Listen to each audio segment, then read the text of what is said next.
বিষ্ণু বললেন সূরাতুল কাহফ যে তেলাওয়াত করবে ইয়াকুনু লাহু নূর, এই সূরাতুল কাহফ কিয়ামতের দিন তার সামনে বিশাল একটা আলো হয়ে আসবে।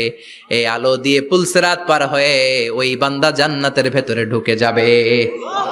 আবার বিষ্ণু বলেন যারা সূরাতুল কাহফের প্রথম 10 আয়াত তেলাওয়াত করবে জুমার দিন, শেষের 10 আয়াত যারা জুমার দিন তেলাওয়াত করবে, দাজ্জালের ফিতনা থেকে তাদেরকে মুক্ত রাখবে কে? সুবহানাল্লাহ পড়বেন না? সূরাতুল কাহফ দিয়ে সকাল শুরু করতে রাজি আছেন? সবাই রাজি? এরপর আত-তাবকির ইলাল মসজিদ, মসজিদে আগে আগে যাওয়া সুন্নত। আগে যিনি যাবে উনি কি পাবে? তারপরে গরু, তারপরে বকরি, তারপরে মুরগি, মুরগির পরে ডিম না আন্ডা?